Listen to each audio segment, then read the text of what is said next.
ஒரு நாள் என்ன ஆச்சுன்னா, ஒரு ஊர்ல ஒரு வீடு இருந்தது. அந்த வீட்ல இருந்து எப்பவுமே யாரும் வெளிய வரவே மாட்டாங்க. ஆனா அந்த வீட்டு கிச்சன்ல இருந்து எப்பவுமே ஒரு நல்ல மனம் வரும். அந்த வீட்டுக்கு எதிரிலே ஒரு குட்டி வீடு இருந்தது. அந்த வீட்ல 4 பசங்க, ஒரு அக்கா இருந்தாங்க. அவங்க ரொம்பவே ஏழை. அவங்க அக்கா தான் அந்த எல்லா பசங்களையும் பாத்துக்கணும். அவங்க தான் அந்த குழந்தைங்களுக்கு சாப்பாடு கொண்டு வருவாங்க. அப்பதான் அந்த பசங்க எப்பவுமே சாப்பிடுவாங்க. பட்னியா கூட படுக்க வேண்டியதா இருக்கும். ஒரு நாள் என்ன ஆச்சுன்னா, அந்த குழந்தையோட அக்கா வீட்டுக்கு வர மாட்டாங்க. அப்ப பசியா இருப்பாங்க பசங்க. இன்னும் அக்காவே வரவே இல்லை. காலையில இருந்து நம்ம பட்னியாவே இருக்கோம். ஆமாண்ணே, ஆமா. அது மட்டும் இல்லை, சமையல் அறையிலேருந்து எவ்வளோ அற்புதமான மனமெல்லாம் வீசிக்கிட்டே இருக்கு பாருங்க. ஆமா, ரொம்ப தான் பசிக்குது. ஆனா அந்த வாசனையால நம்ம வயிறு நிறைஞ்சு போகாதுல்ல. ஆமா ஆமா, ஆனா சரிதான். ஆனா அக்கா வர வரைக்கும் நம்ம காத்து இருக்குதுட்டோம். நான் ஒன்று பண்ணுறேன். நான் அங்கே முன்னாடி போய் இன்னைக்கு பார்த்துட்டே வந்துடுறேன், சரியா? அந்த வீட்டில் அப்படி யார் தான் இருக்காங்கன்னு அங்கே யாருமே இருக்க மாட்றாங்க தெரியுமா? ஆனால் அங்கேருந்து மனம் எவ்வளோ அற்புதமாக வீசிக்கிட்டே இருக்கும் தெரியுமா? நான் போய் அங்கே யார் அந்த மாதிரி சமைக்கிறாங்கன்னு பார்த்துட்டே வந்துடுறேன். டேய், உனக்கு என்ன பைத்தியமா? சும்மா இரு. அந்த வீட்ல யார் இருக்காங்கோ என்னன்னு தெரியல. ஏதாவது பிரச்சனையாக போகுது. என்னை தோர்த்தனா தோரத்தட்டும், அதில் என்ன இருக்கு இப்போ? ஆனால் ஒரு வாட்டி கண்டிப்பாக நான் பார்த்துட்டு தான் வருவேன். கொஞ்சம் யோசிங்க. அந்த வீட்டுக்காரங்க நமக்கு ஏதாச்சும் சாப்பிட்ட கொடுத்தாங்கன்னா, அக்கா எப்போவுமே சப்பாத்தியும் பொரியலும் மட்டும்தான் கொடுத்துக்கிட்டு இருக்காங்க. யாருக்கு தெரியும், இன்னைக்கு நம்மளுக்கு ஏதாச்சும் புதுசாக சாப்பிட கிடைக்கும் இல்லை? ஆனா பப்பு மட்டும் ரொம்ப தைரியமா அந்த வீட்டுக்கு நான் போயே போகுவேன் அப்படின்னு போறான். அவ அந்த வீட்டு ஜன்னல இருந்து எட்டி பாக்குறான். ஆனா அங்க எதுவுமே இருக்காது. ஏதோ சத்தம் மட்டும் கேக்குது. அவன் உள்ள எட்டி பாக்குறான். அங்க யாரும் இருக்க மாட்டாங்க. ஆனா அந்த வீடு எப்படி இருக்கும்னா, வெறும் சத்தம் மட்டும் தான் அவனுக்கு வந்துகிட்டு இருக்கும். ஆனா சத்தம் யார் பண்றாங்க அப்படின்னு அவனுக்கு புரியவே புரியாது. கிச்சன்ல சத்தம் வருது அப்படின்னு அவனுக்கு நல்லாவே தெரியுது. அவன் நினைக்கிறான், இன்னைக்கு எப்படியாவது அந்த அங்கிள் கிட்ட பேசிட்டு தான் போவேன் அப்படின்னு யோசிக்கிறான். அதனால சைலண்டா அந்த வீட்டுக்குள்ளவே போயிடுறான்.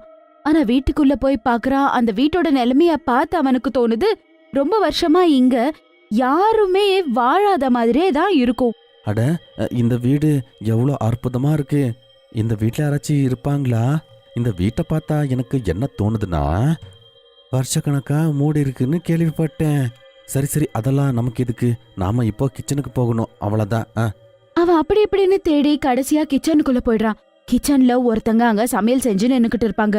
அவங்க ஏதோ சமையல் செய்யறத பார்த்த உடனே, அங்கிள் அங்கிள், பப்போட சத்தம் கேட்ட உடனே அந்த ஆளு திரும்பி பார்த்தாரு. அத பார்த்து பப்பு கீழே விழுந்துடுறான். ஜோரா அழ ஆரம்பிச்சிடுறான். ஐயோ பேய், பேய், காப்பாத்துங்க, என்ன காப்பாத்துங்க. என்னாச்சு சின்ன பையா? எதுக்கு என்ன பார்த்து நீ பயந்துகிட்டே இருக்க? ஏன்னா நீங்க ஒரு பேய். பேயை பார்த்து பயப்படாம யாரை பார்த்து பயப்படுவாங்க? நான் உன்னை பயமுறுத்தவே இல்லையே. இல்ல இல்ல, நீங்க இப்பவும் கூட என்ன பயமுறுத்திக்கிட்டே இருக்கீங்க. ப்ளீஸ் என்ன போக விடுங்க. ஆனா நான் உன்னை கடிச்சு வச்சிட்டனா? நீ என்னை பார்த்து பயப்பட தேவையில்லை. நான் உனக்கு எந்த விதமான தொந்தரவை கொடுக்க மாட்டேன். நீங்க எனக்கு தொந்தரவு கொடுக்க மாட்டீங்களா? அது எப்படி சாத்தியம்? பேய் மனுஷங்களை கொன்னு போட்டுரும். அது மட்டும் இல்லாம கொன்னு அவங்கள சாப்பிட்ரும். ஆமா, அவங்க கெட்ட பேயா இருக்கலாம். ஆனா நான் கெட்ட பேய் இல்ல. நான் உன்னை எதுக்கு சாப்பிட்டோம் சொல்லு? வா, என்னோட கிச்சனை பாரு. அங்க சாப்பிட்ட எவ்வளவு பொருட்கள் இருக்குன்னு பாரு. நான் உன்னையும் மத்தவங்களையும் எதுக்கு சாப்பிடணும் சொல்லு? என்ன, நிஜமாவா? பேய் அந்த குழந்தைய கிச்சனுக்குள்ள கூட்டிட்டு போய் வித விதமா சமைச்சு வச்ச சாப்பாட அவனை சாப்பிட வைக்குது. பப்போட கண்ணுல ஆச்சரியம் தெரியுது. வாவ், எவ்வளோ சமையல் இருக்கீங்க. எனக்கு வாயில தண்ணி வருது. எப்பவே நான் இதை சாப்பிடணும். அப்படின்னா என்ன வேணாலும் நீ சாப்பிடு. என்ன, நிஜமாவா? இது எல்லாத்தையும் நான் சாப்பிடலாமா? ஆமா, கண்டிப்பா இத நீ சாப்பிடலாம். பப்பு வேற ரொம்ப பசில இருக்கறதால அவனும் சாப்பாட பார்த்த உடனே சாப்பிட ஆரம்பிக்கிறான். சாப்பிட்டு கொஞ்ச நேரம் ஆனத பிறகு அவனுக்கும் வீட்ல அவனோட அக்கா தங்கச்சிங்க காத்திருக்காங்க அப்படின்றது யோசனை வருது. அந்த நேரத்துல அவன் சடனா அந்த பேய்கிட்ட இத பத்தி சொல்லலாமா வேணாமா அப்படின்னு யோசிச்சு இப்படின்னு சொல்றான். என்ன ஆச்சு? எதுக்கு நீ சோகமா இருக்க? இப்பதான் சந்தோஷமா இருந்த. அது எங்க வீட்டில் எங்க அக்கா தம்பி இருக்காங்க. அவங்க காலையில இருந்து ஒண்ணுமே சாப்பிடல. நான் இங்க சாப்பிட்டேன். ஆனா அங்க. சரி, அப்படின்னா ஒன்று பண்ணு. இதை எல்லாத்தையும் அவங்களுக்கும் கூட நீ எடுத்துட்டு போ. ஆனா ஒரு கட்டளை, அது என்ன? நான் பேய்ங்கிறத நீ யாருக்குமே சொல்லவே கூடாது. புரிஞ்சுதுல? சொல்லக்கூடாது. என்னை பத்தி எல்லாரும் தெரிஞ்சுக்கிறத நான் கொஞ்சம் கூட விருப்பப்பட மாட்டேன். சரி சரி, நான் உங்களுக்கு வாக்கு கொடுக்குறேன். நான் உங்களை பற்றி யாருக்குமே சொல்லவே மாட்டேன். எங்கள் அக்கா தங்கச்சிக்கு கூட நான் சொல்ல மாட்டேன் அப்படின்னு சொல்லி அவனுக்கு தேவையானதெல்லாம் அவன் எடுத்துக்கிறான். அவனால முடிஞ்ச அளவுக்கு எல்லா சாப்பாடையும் அவன் கொண்டு போயிடுறான். பப்போட கையில அவ்வளவு சாப்பாடை பார்த்த உடனே அவங்க எல்லாரும் ரொம்ப சந்தோஷப்படுறாங்க. அட பப்பு, நீ கடைசியா ரொம்ப தைரியமானசாலின்னு ப்ரூவ் பண்ணிட்ட. எங்களுக்காக சாப்பாடும் எப்படியோ கொண்டு வந்துட்ட. ரொம்ப பசியா இருந்துச்சு, கொண்டு வாடா அப்படின்னு சொல்லி பசங்க எல்லாருமே சாப்பிட ஆரம்பிச்சிடுறாங்க. ஒரு விஷயம் சொல்லு பப்பு, அந்த அங்கிள் உனக்கு இதெல்லாம் சாப்பிட எப்படி கொடுத்தாரு? அட, அந்த அங்கிள் ரொம்ப ரொம்ப நல்லவங்க. அவங்க முதல்ல என்னை கிச்சனுக்கு கூட்டிட்டு போனாங்க. அதுக்கப்புறம் இதை எல்லாத்தையும் பார்த்துட்டு நான் ரொம்ப பயந்து போயிட்டேன். அதுக்கப்புறம் அவங்க கிட்ட நான் சொன்னேன், காலையிலேருந்து நான் ஒன்றுமே சாப்பிடலன்னு. அவங்க ரொம்ப அன்பா என்கிட்ட எல்லாம் கொடுத்தாங்க. என்ன வேணாலும் சாப்பிடுன்னு சொன்னாங்க. வாவ், இவ்வளோ நல்ல அங்கிளை நம்ம ஏரியாவில் பார்த்ததே இல்லை தெரியுமா? இத்தனை நாள் நான் பார்த்ததே இல்லை. வாங்க வாங்க, நம்ம எல்லாரும் போய் அவங்களுக்கு தேங்க்யூ சொல்லிட்டு வரலாம். வேண்டாம் வேண்டாம், வேணாம் வேணாம், அங்கே யாருமே போகிறது வேண்டாம், புரியுதா? அட, எதுக்கு?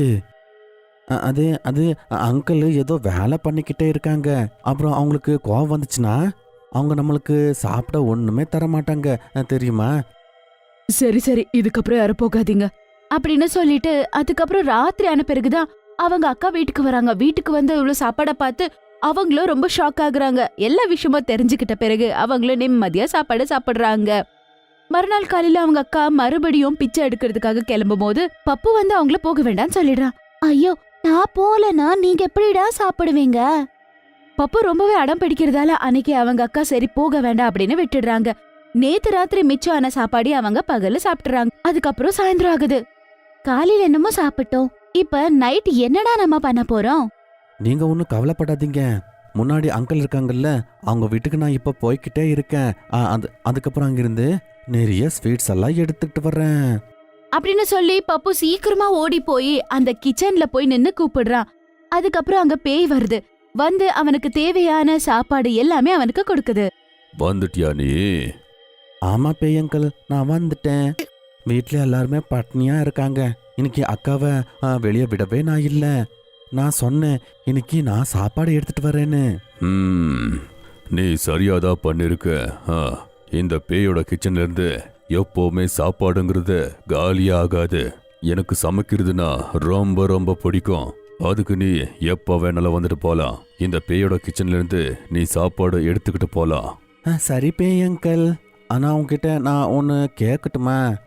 சொல்லு சொல்லு, கேளு. ஆமா, நீங்க பேய் எப்படி ஆனீங்க? அட, அது ஒரு பெரிய கதை. நான் சாகிறதுக்கு முன்னாடி ஒரு பெரிய ஹோட்டல்ல ஷெஃபா வேலை பார்த்துட்டு இருந்தேன். ஹோட்டல்ல ஃபயர் ஆகி நான் அங்கேயே இறந்துட்டேன். எனக்கு நான் ரெஸ்டாரண்ட்டை ஓப்பன் பண்ணணும்னு ஒரு பெரிய கனவு இருந்துச்சு. அதுக்கப்புறம் அங்க வாரத்துல ஒரு நாள் ஏழைங்களுக்கு ஃப்ரீயா சாப்பாடு கொடுக்கணும்னு நினைச்சேன். நான் கனவு கனவாவே போயிடுச்சு. ஐயோ பாவம், ரொம்ப வருத்தமா இருக்கு. பேய் அதோட கிச்சன்ல இருந்து கொடுத்த சாப்பாடு எல்லாமே வாங்கிக்கிட்டு அவனும் அங்க இருந்து வீட்டுக்கு வந்துடுறான். அப்புறம் எல்லாருமே சேர்ந்து அந்த சாப்பாட நல்லா சாப்பிடுறாங்க. அப்புறம் ஒரு நாள் பப்புக்கு உடம்பு சரியில்லாத போயிடுது.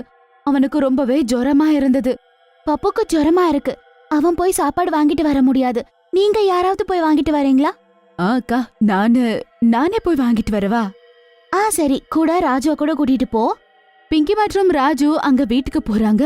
அவங்க 2 பேரும் அந்த வீட்டை பார்த்தே ரொம்ப பயந்து போறாங்க. இது என்ன இந்த வீடியோல பயங்கரமா இருக்கு, வா போயிடலாம். 2 பேரும் அங்க இருந்து வீட்டுக்கு வந்துடலாம் அப்படின்னு வராங்க. அந்த நேரத்துல பேய் அவங்கள கூப்பிடுது. அப்ப யாரோ கூப்பிடுற சத்தம் கேக்குது அப்படின்னு சொல்லி அவங்க 2 பேரும் திரும்பி பாக்குறாங்க. பேய் பேய் பேய் பேய். அதுக்கப்புறம் பேய் அவங்களுக்கு எல்லா கதையும் சொல்லுது. அதுக்கப்புறமா பேய் அவங்களுக்கு சப்போர்ட் தான் பண்ணுது. அந்த பசங்களுக்கு ஹெல்ப் பண்ணணும்னு நினைச்சு எல்லாரையும் வீட்டுக்கு வர சொல்லி அது கூப்பிடுது. பசங்க எல்லாரும் புரிஞ்சுக்கிறாங்க அந்த பேய் எதுவும் பண்ணாது, அது ரொம்பவே நல்ல பேயின்னு சொல்லி. பேய் அந்த பசங்களோட அக்காக்கு எப்படி சமையல் செய்யறது அப்படின்னு கத்து கொடுக்குது. அது மட்டும் இல்லாம பெரிய பெரிய ஹோட்டல்ல பண்ணக்கூடிய எல்லா டிஷ்ஷஸும் அந்த பொண்ணுக்கு கத்து கொடுக்குது. அந்த கத்துக்கிட்டு அந்த பொண்ணு ஒரு பெரிய நல்ல ரெஸ்டாரண்ட் ஓபன் பண்றதுக்கு கூட அந்த பேய் அவங்களுக்கு ஹெல்ப் பண்ணுது.